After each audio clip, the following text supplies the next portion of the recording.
Hello बच्चों, कैसे हो? सब बढ़िया। बड़े दिनों बाद हमारी क्लास हो रही है आज, और आज इतने दिनों बाद मेरी तबीयत ठीक होकर मैं उठा हूँ। ठीक है, तो हम स्टार्ट कर रहे हैं। ठीक है, नेक्स्ट एक्सरसाइज हम स्टार्ट कर रहे हैं। इससे पहले वाली एक्सरसाइज मैंने अपने आप को होमवर्क में दी थी, जिसमें एडजॉइंट निकालना था और आपको ए इन्वर्स निकालना था। इन्वर्स निकालना था मैट्रिक्स का, तो आई थिंक आप सब लोगों ने निकाल लिया होगा। ठीक है, अच्छा, तो आज हम स्टार्ट करने वाले application of determinants and matrices. मेरी बात सुनो, याद होगा आपको जब मैंने आपको मैट्रिसेस बताया था ना, तो मैंने आपको एक बात बोली थी कि जो मैट्रिसेस का यूज कहाँ किया जाता है? For solving the equations. वही इक्वेशंस को हम सॉल्व करने वाले हैं आज। ठीक है, तो मैंने आपको कुछ चीज़ें बताई थी, आपको याद होगा। मैंने आपको बताया सिंगुलर मैट्रिक्स, सिंगुलर और नॉन सिंगुलर बताया था। सिंगुलर क्या था? सिंगुलर था जिसके अंदर ए डिटर्मिनेंट्स का जो ए है, determinants of A equal to 0 आ जाए। और नॉन सिंगुलर क्या था कि determinants of A not equal to 0। ये हमने पढ़ा था। ठीक है, अच्छा, इसी के बेस पे हमें देखना है। ठीक है, अब हम पढ़ने जा रहे हैं। इसके अंदर टॉपिक जो है वो है हमारा, क्या लिखा हुआ है? कंसिस्टेंस, है ना? System of equation. ठीक है, कंसिस्टेंट सिस्टम, है ना?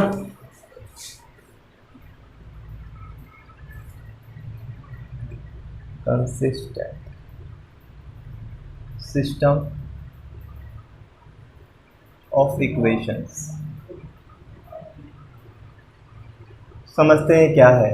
ठीक है, हम ये चीज़ समझनी है। ठीक है, तो हमारी जो इक्वेशन थी, आपने ना 10th क्लास के अंदर पढ़ा होगा। ठीक है, हमारी दो चीज़ें कंसिस्टेंट होती थी और एक क्या थी? इनकंसिस्टेंट। 10th क्लास के अंदर कि क्या था? कंसिस्टेंट। स्पेलिंग थोड़ी सी दिक्कत करती है मेरे को इसकी, कंसिस्टेंट और इनकंसिस्टेंट। ठीक है, क्या था? कंसिस्टेंट दो तरीके से होती थी। या तो उससे क्या होगा? यूनिक सॉल्यूशन, मतलब इक्वेशन को सॉल्व करो, इक्वेशन सॉल्व करने पर एक्स और वाई और जेड की जो वैल्यू आएगी वो क्या आएगी? एक आएगी। और एक होता है मैनी सॉल्यूशन। मैनी सॉल्यूशन को इनफाइनाइट सॉल्यूशन भी बोलते थे। ठीक है, याद हो तो आपको। और इनकंसिस्टेंट होती थी नो सॉल्यूशन, नो सॉल्यूशन। ठीक है, ये चीजें हमें पढ़नी, कब कंसिस्टेंट कब होगी इक्वेशन और इनकंसिस्टेंट कब होगी। ठीक है, चलो, तो आपके सामने जैसे मान लो मैं दो इक्वेशन ले लेता हूँ। ठीक है, मैंने दो इक्वेशन ली, यहाँ पर समझाता हूँ चीज़ों को। ठीक है, मैंने आपके सामने दो इक्वेशन ले ली। मैंने बोला a1x। वैसे देखो, आपने दो वेरिएबल की इक्वेशंस है वो आपने 10th क्लास के अंदर सोल्व करना सीखी थी, लेकिन फिर भी यहाँ सीखोगे बाय यूजिंग। देखो, वहां पर आपने अलजेब्रा यूज किया था, यहाँ पर हम मैट्रिसेस का यूज करके इसके सॉल्यूशंस निकालेंगे। फर्क है, ठीक है, ध्यान रखना। अच्छा, y, और वहां पर हमने दो वेरिएबल निकाले थे, यहाँ पर तीन वेरिएबल निकालेंगे, चार वेरिएबल भी निकाल सकते हैं। ठीक है, चलो, तो कितना आएगा? a1 b1 और ये क्या हो गया? c1 z और ये हो गया d1। ठीक है, a2x plus b2y plus c2z और इक्वल टू कितना आएगा? d2। तो आपके सामने एक आगे a3x प्लस में b3y प्लस में c3z। अच्छा, आपको ये बात बताई गई होगी जब 10th क्लास में होंगे आप, तो जितने वेरिएबल होते हैं उतनी इक्वेशंस की जरूरत होती है। तो यहाँ पर दो वेरिएबल, तीन वेरिएबल तो तीन इक्वेशन, दो वेरिएबल तो दो इक्वेशन की जरूरत होती थी।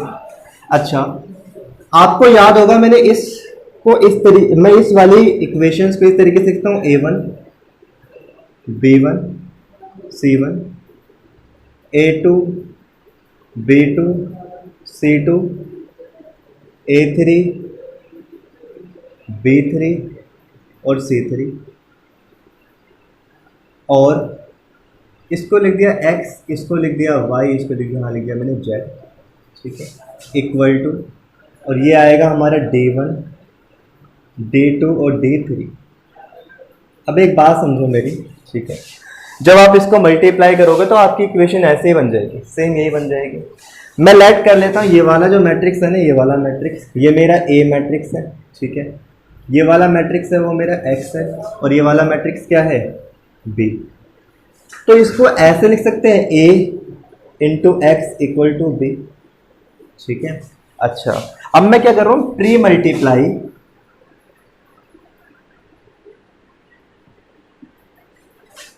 ए इनवर्स बोथ साइड।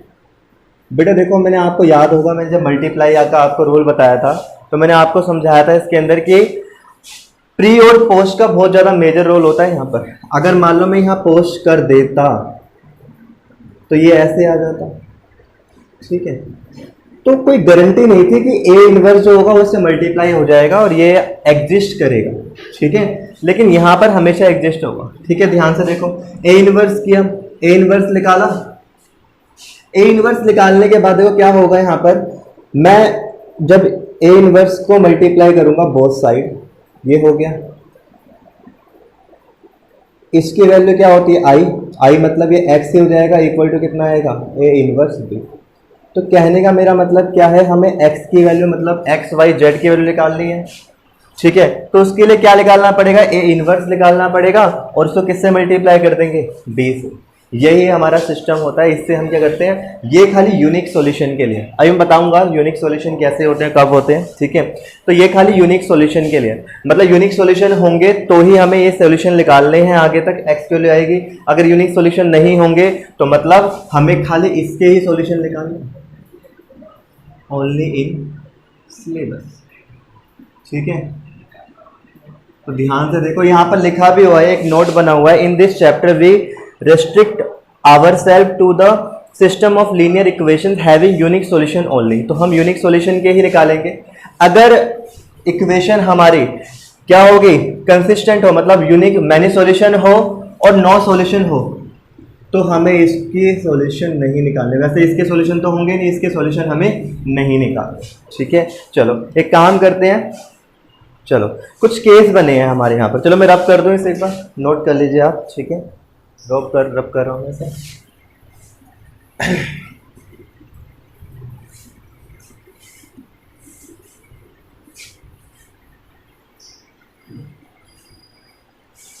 हाँ देखो, हमारा केस नंबर 1 है, ठीक है, सबसे पहले केस नंबर 1 लिया मैंने। केस नंबर 1 क्या है, अगर हमारा if A inverse is not equal to 0, मतलब जो हमारा ए मैट्रिक्स हो वो क्या हो, नॉन सिंगुलर हो, है ना, मतलब ए इज अ नॉन सिंगुलर। अगर सिंगुलर ना हो तो क्या होगा, नॉन सिंगुलर है, तो इसके लिए क्या करेंगे हम लोग, ठीक है।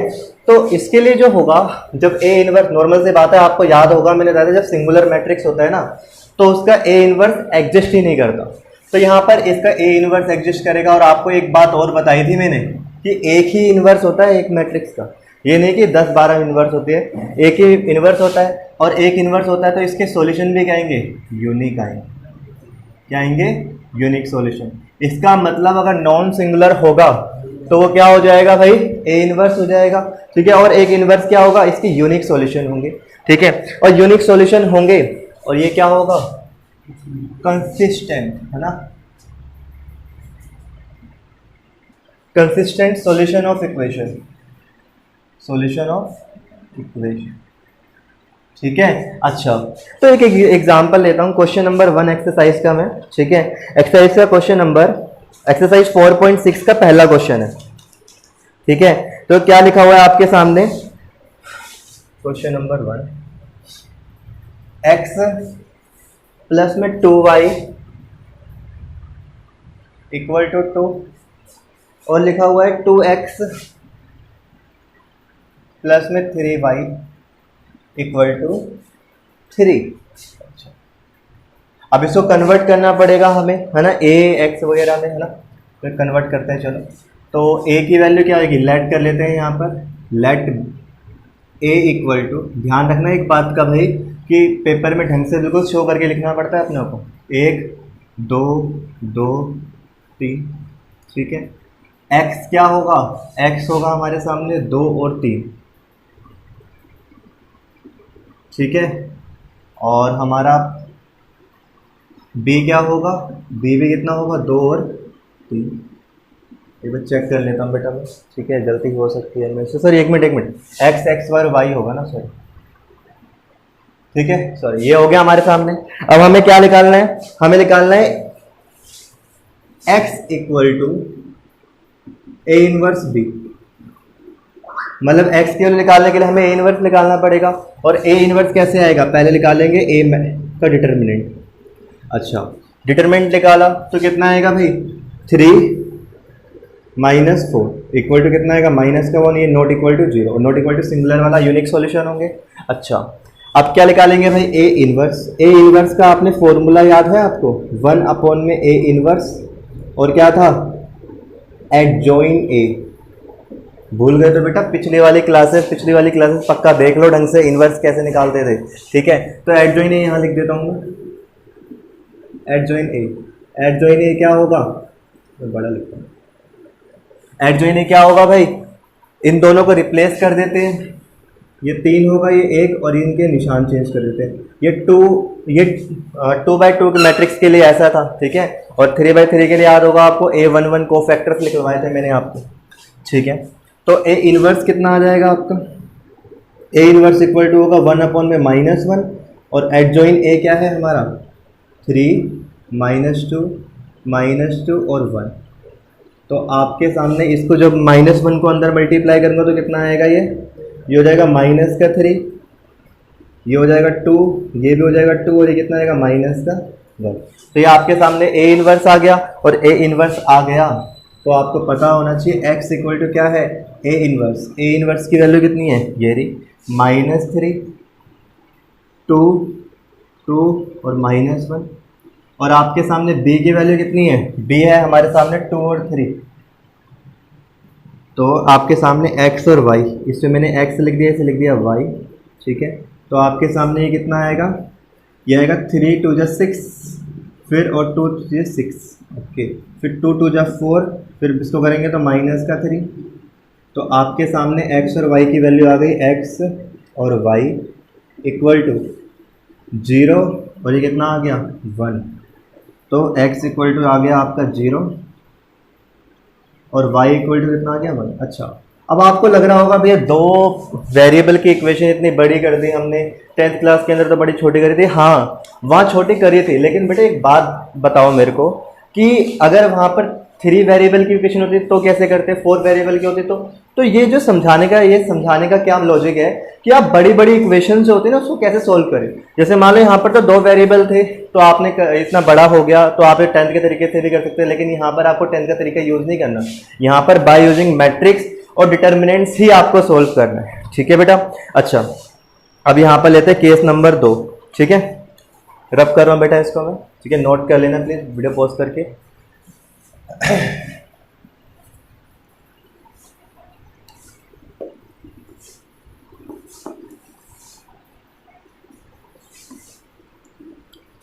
तो अब केस नंबर 2,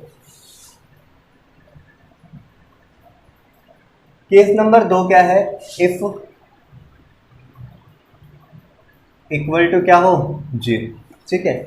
अच्छा, 0 होगा तो सॉल्यूशन, मतलब हमें x और y की वैल्यू नहीं निकालनी, तो दिमाग से बिल्कुल निकाल देना। तो ये किसके लिए, आपको कंसिस्टेंट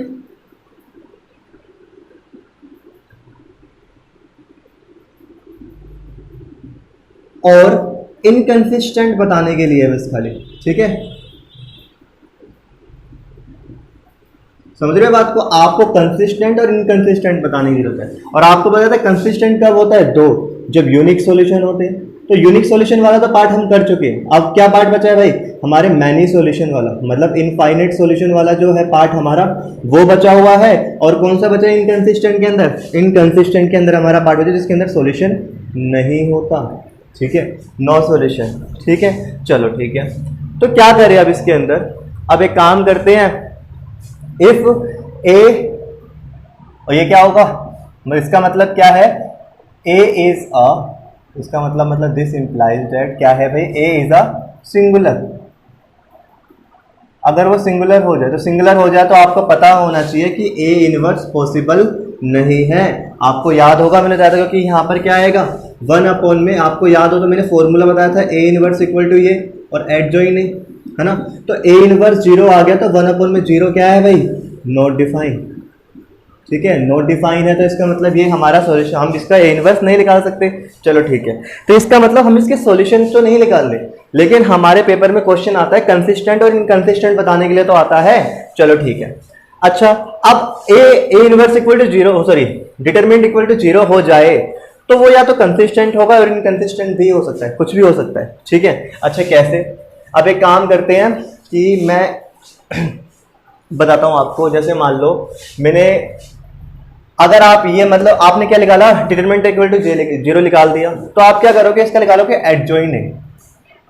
क्या निकालोगे, एडजॉइन है, और एडजॉइन को मल्टीप्लाई करोगे b से, और एडजॉइन को b से मल्टीप्लाई करा। ठीक है,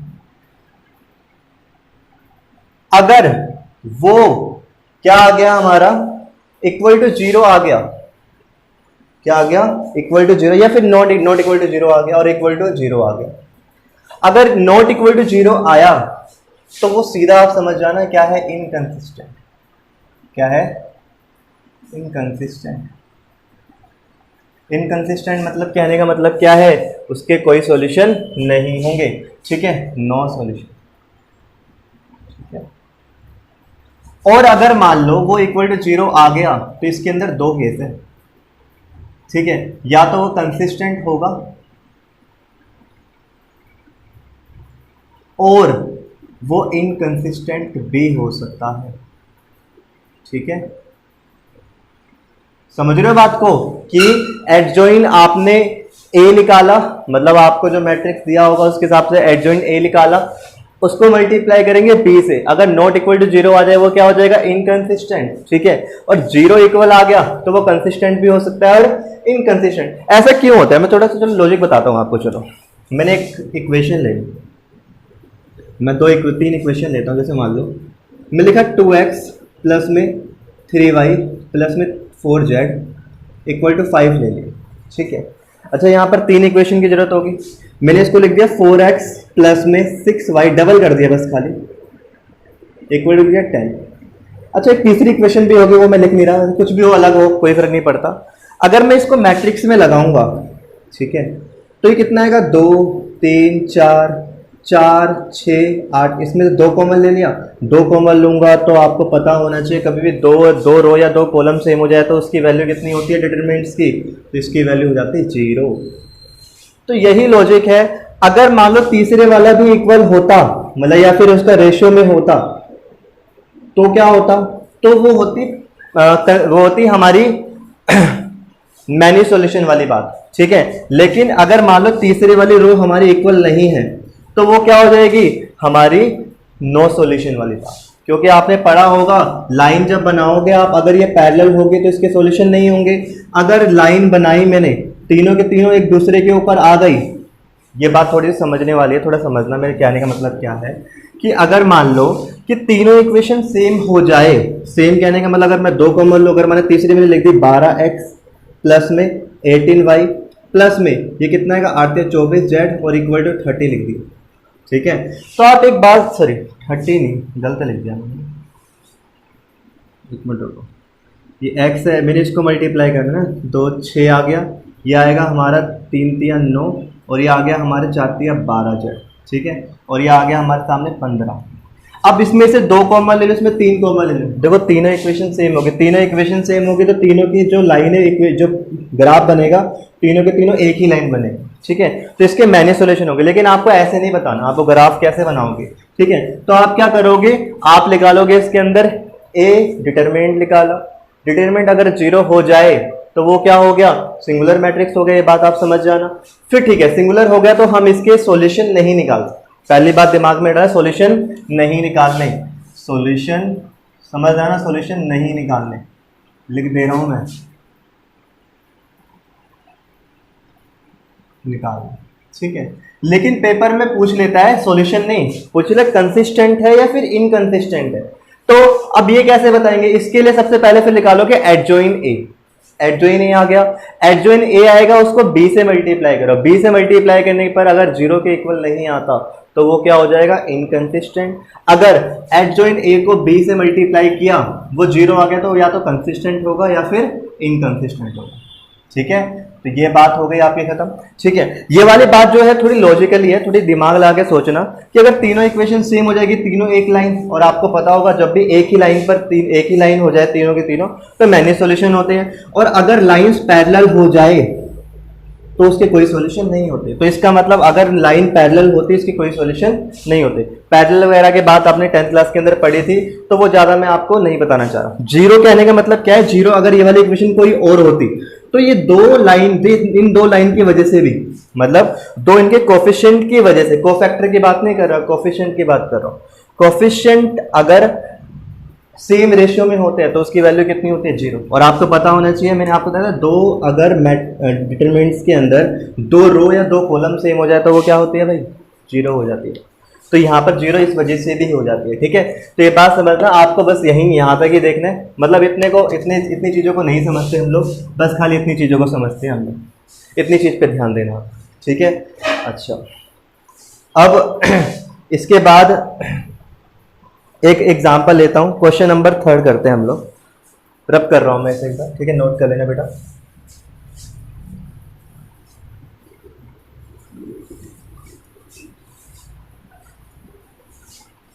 एग्जाम्पल नंबर थर्ड नहीं, क्वेश्चन नंबर 3 एक्सरसाइज का। ठीक है, एक्सरसाइज का 4.6 का लिखा हुआ है, x प्लस में 3y इक्वल टू कितना आएगा, 5। ठीक है, और ये आएगा 2x plus 6y equal to 8। ठीक है, ये दिया हुआ है। अब आपको मिल जाएगा लेट a इक्वल टू 1 2 3 6। अच्छा, आपको दिख रहा होगा, मैं 3 कॉमन ले लूँ, है ना, तो a डिटरमिनेंट कितना आएगा, 0 आएगा। चलो फिर भी कोई बात नहीं, अगर आप इतना दिमाग नहीं लगाना चाहते तो भी कोई दिक्कत नहीं। और a हो गया, b हो गया, सॉरी a हो गया, x हो गया, और b कितना आएगा, 5 और 8। ठीक, चलो ये हो गया। अच्छा, इसके बाद अब एक काम करते हैं, हमको आपको पता होगा x इक्वल टू क्या चाहिए, a इनवर्स b, है ना। तो a इनवर्स निकालने के लिए पहले डिटरमिनेंट्स ऑफ a निकालो। डिटरमिनेंट्स ऑफ a निकाला, कितना आएगा, 6 माइनस 6, कितना आ गया, 0। इसका मतलब क्या है, 0 के इक्वल आ गया तो सिंगुलर है, इसका मतलब इसके सॉल्यूशन नहीं निकाल सकते। हाँ, लेकिन कंसिस्टेंट और इनकंसिस्टेंट तो बताना है, लिखा है ना, examine the consistency of the system of equations, आपको कंसिस्टेंसी बतानी है। तो क्या करें, अब निकालेंगे उसके अंदर एडजॉइन ए। एडजॉइन ए कैसे आएगा, इन दोनों को रिप्लेस कर दो, 6 और 1, ये आ जाएगा माइनस का 2 और माइनस का, ये हो गया हमारा एडजॉइन ए। अब मैं तो क्या बताया था मैंने, याद हो तो आपको, एडजॉइन ए को मल्टीप्लाई करो किससे, b से, है ना। तो एडजॉइन ए कितना है, 6 माइनस 2 6 माइनस 2, और ये कितना आएगा, 1। और आपके सामने b की वैल्यू कितनी है, 5 और 8। तो ये हो जाएगा हमारे सामने 6 5 जा 30। ठीक है, 3 माइनस का 24, फिर इसको इससे करेंगे तो माइनस का 10, और ये कितना आएगा, 1 प्लस का 8। ठीक है, तो आपके सामने कितना आ गया, ये आ गया आपके सामने 6 और 2, 6 और 2 आ गया, और 6 और 2 आ गया माइनस का 2, सॉरी, नॉट इक्वल टू 0। ठीक है, 6 और ये हो गया, इसका मतलब नॉट इक्वल टू 0, और आपको पता था नॉट इक्वल टू 0 होगा तो ये क्या होगा, इनकंसिस्टेंट। ओ 0 का मतलब क्या, जीरो मैट्रिक्स। ठीक है, ध्यान रखना, इनकंसिस्टेंट। ठीक है, और अगर मान लो 0 के इक्वल आ जाता, अगर मान लो ये वाली चीज हमारी इफ अगर आ जाती, अगर ये 0 0 आ जाता, तो 0 0 होता तो हम यहाँ लिखते कि कंसिस्टेंट भी हो सकता है और इनकंसिस्टेंट भी हो सकता है। तो आप आपकी पूरी एक्सरसाइज होमवर्क में है बेटा, आप इसको सोल्व करो, और जो क्वेश्चन नहीं होगा नेक्स्ट क्लास भी मैं करवाऊंगा, कुछ क्वेश्चंस करवाऊंगा इसके। ठीक है, तो बाय बच्चों, मजे करो।